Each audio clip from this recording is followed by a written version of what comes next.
ಕರ್ನಾಟಕದಲ್ಲಿ ನೀವು ಕನ್ನಡ ಮಾತಾಡಿ ಅಥವಾ ಕನ್ನಡದಲ್ಲಿ ಸೇವೆ ಒದಗಿಸ್ಕೊಡಿ ಅನ್ನೋದು ಅಪರಾಧನ? ಖಂಡಿತ ಅಪರಾಧ ಅಲ್ಲ. ಭಾಷೆನಲ್ಲಿ ಪವರ್ ಸ್ಟ್ರಕ್ಚರ್ನಲ್ಲಿ ಹಿಂದಿ, ಇಂಗ್ಲೀಷ್, ಸಂಸ್ಕೃತ ಅಂತ ನೋಡಿದ್ರೆ ಸ್ವಲ್ಪ ಆಳ್ತಾ ಇದ್ದಾವೆ. ಹಿಂದಿ ಅನ್ನೋ ರಾಷ್ಟ್ರೀಯತೆಯಲ್ಲಿ ಪವರ್ ಸ್ಟ್ರಕ್ಚರ್ ಮೇಲಿದೆ, ಇಂಗ್ಲೀಷ್ ಆರ್ಥಿಕವಾಗಿದೆ, ಸಂಸ್ಕೃತ ಸಾಂಸ್ಕೃತಿಕವಾಗಿದೆ. ಮಧ್ಯದಲ್ಲಿ ಕನ್ನಡ ನಮ್ಮ ರಾಜ್ಯ ಭಾಷೆ. ತಳಮಟ್ಟದಲ್ಲಿ ಯಾವುದಿದ್ದಾವೆ ಅಂದರೆ ನಮ್ಮ ಬೇರೆ ಭಾಷೆಗಳು ತುಳು, ಕೊಡವ, ಬ್ಯಾರಿ, ಲಂಬಾಣಿ, ಆದಿವಾಸಿ, ಅಲೆಮಾರಿ ಭಾಷೆಗಳು, ದಕ್ಕನಿ ಉರ್ದು.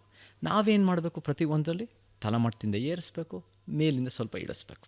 ಸೊ ಅಂಥದ್ದು ಮೇಲಿಂದ ಇಳಿಸ್ಬೇಕಂದಾಗ ಯೋಜನೆಗಳು, ಕಾನೂನುಗಳು, ನೀತಿಗಳ ಮುಖಾಂತರ ಕನ್ನಡ ಡೆವಲಪ್ಮೆಂಟ್ ಅಥಾರಿಟಿನಲ್ಲಿ ನೀವು 6 ತಿಂಗಳಲ್ಲಿ ನೀವು ಭಾಷೆ ಕಲ್ತಿಲ್ಲ ಅಂದರೆ ನೀವು ಟರ್ಮಿನೇಷನ್ ಮಾಡ್ಬೋದು ಅಂತ ಇದೆ. ಅದನ್ನು ಇಂಪ್ಲಿಮೆಂಟ್ ಮಾಡೋದಿರಬೇಕು. ಕಾನೂನು ರೂಪಿಸೋದಷ್ಟೇ ಅಲ್ಲ, ಇಂಪ್ಲಿಮೆಂಟ್ ಮಾಡೋದಿರಬೇಕು. So the government must implement it. The government ನೋಡಿ ಭಾವನವರೇ, ಕರ್ನಾಟಕಕ್ಕೆ ಒಂದು ಕನ್ನಡತನದ ಪಕ್ಷ ಬೇಕಾಗತ್ತೆ. ನಮಗಿವತ್ತಿನ ದಿನ ಈ ಹಿಂದಿಯನ್ ಡೆಲ್ಲಿ ಪಕ್ಷಗಳಿಂದ ಕನ್ನಡದ ಬೇಕಾದರೆ ಶಾಲ್ ಹಾಕ್ಬಿಟ್ಟು ಒಂದು ಮೌಢ್ಯದ ಸ್ಟ್ಯಾಚ್ಯೂ ಮಾಡ್ತಾರೆ ಹೊರತು ಕನ್ನಡದ ಯೋಜನೆಗಳು, ನೀತಿಗಳು, ಕಾನೂನುಗಳು ತರಲ್ಲ.